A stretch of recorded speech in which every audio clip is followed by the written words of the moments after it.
√1 minus cos theta divided by 1 plus cos theta. वर्गमूल में 1 ऋण कॉस थीटा बटे 1 धन कॉस थीटा। लाना क्या है?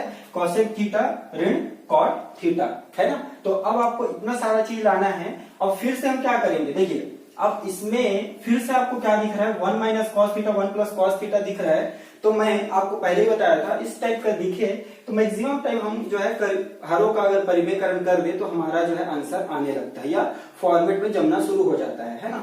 लेकिन देखिए यहाँ कॉस कॉस दिया है, इधर कॉसेक और कॉट दिया है। अब आएगा कि नहीं देखते हैं। चलिए तो प्रोसीड करते हैं। तो सबसे पहले हमको हल ओके लेफ्ट हैंड साइड को हम लोग लेके चल रहे हैं। तो लेफ्ट हैंड साइड हमारा क्या है, यहां पर लिख देता हूं,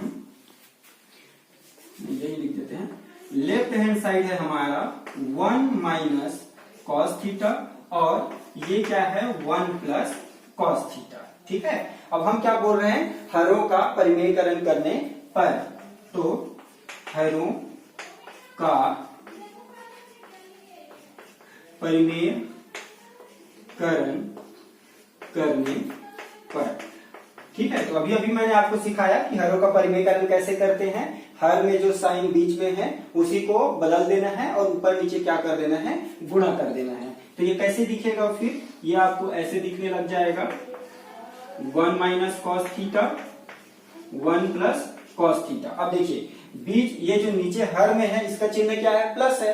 तो इसलिए मैं क्या करूंगा, सेम चीज माइनस का क्या कर दूंगा, ऊपर नीचे मैं गुणा कर दूंगा। तो 1 माइनस कॉस थीटा। देखिए अलग अलग मैं वर्गमूल जो है स्क्वायर रूट लगा सकता हूं या एक साथ भी लगा सकता हूं, कोई दिक्कत वाली बात नहीं है, मतलब सेम ही है ना।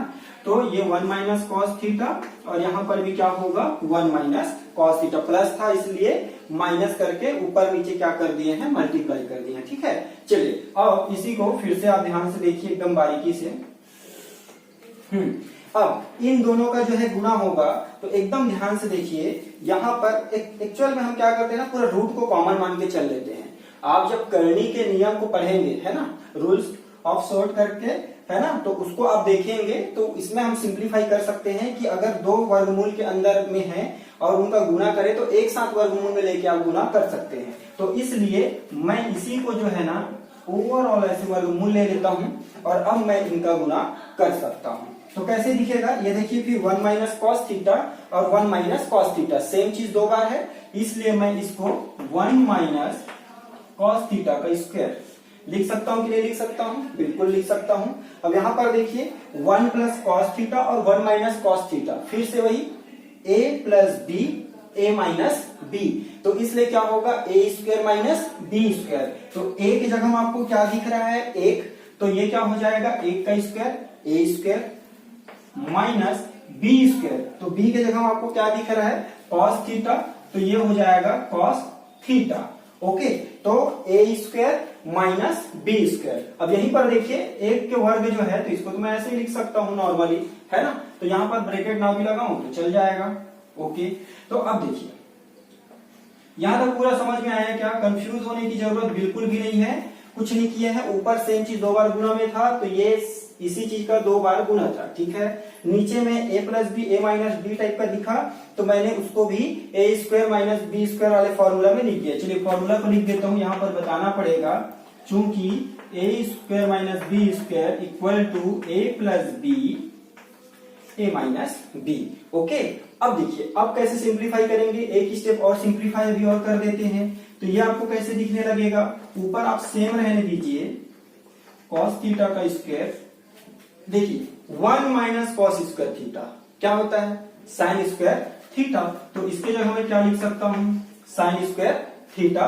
तो यहां पर फिर से लिख दीजिए चूंकि 1 minus cos square theta equal to sine square theta.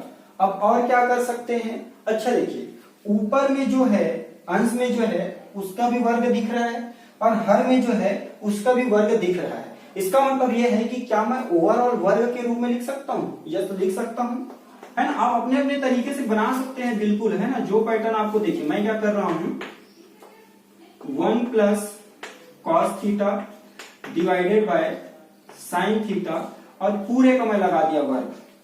क्या इसमें और इसमें कुछ डिफरेंस है, नहीं है। 1 प्लस कॉस थीटा का वर्ग था, ये देखिए 1 प्लस कॉस थीटा इसका वर्ग है, ओके।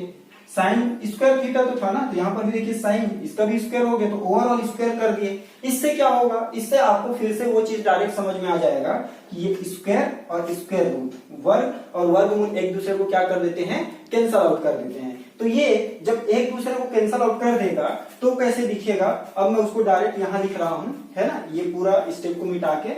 तो देखिए, तो अब कैसे दिखेगा, ऊपर में आपको दिख रहा है अंश में 1 प्लस कॉस थीटा, ये देखिए, है ना, और नीचे में क्या दिख रहा है, साइन थीटा। तो क्या मेरे को जो प्रूफ करना था वो आया, नहीं आया, ये तो गलत कर दिए, फिर अब नहीं आया, कोई मतलब ही नहीं हुआ।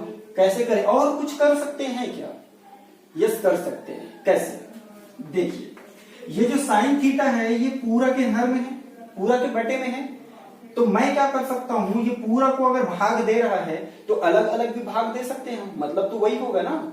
चलिए, तो ये 1 डिवाइडेड बाय क्या कर दीजिए, साइन थीटा। क्या मैं ऐसा कर सकता हूं, यस बिल्कुल कर सकता हूं, क्योंकि साइन थीटा दोनों को भाग दे रहा है एक साथ, तो मैं उसको अलग अलग भाग के रूप में लिख सकता हूं, ऐसा, ठीक है। अब फिर से आपको क्या दिख रहा है, फिर अब ये देखिए 1 अपॉन साइन थीटा, याद करिए प्रीवियस लेक्चर में क्या बताया था, याद करिए 1 बाय साइन थीटा क्या होता था, ये व्युत्क्रम टाइप का कुछ दिख रहा है। किसका व्युत्क्रम होता है, साइन थीटा कोसेक थीटा का, याद नहीं है तो याद कर लीजिए। तो ये होगा आपका cosec, COSEC, cosec theta plus ये भी कुछ दिख रहा होगा, कॉस थीटा बटे साइन थीटा, क्या दिख रहा है, कॉट थीटा। तो यहां पर आप क्या रख देंगे, कॉट थीटा। तो यहां पर आपको दोनों चीज बताना पड़ेगा, क्या, cosec theta equal to 1 upon sine theta, और दूसरा कौन सा फॉर्मूला यूज किए हैं, कॉस थीटा। जो जो आप यूज कर रहे हैं उसको आपको बताना चाहिए, कॉस थीटा। तो ये देखिए, इसको देखिए और इसको देखिए, सेम है, इसका मतलब हम बोल सकते हैं कि बराबर right hand side, hence proof.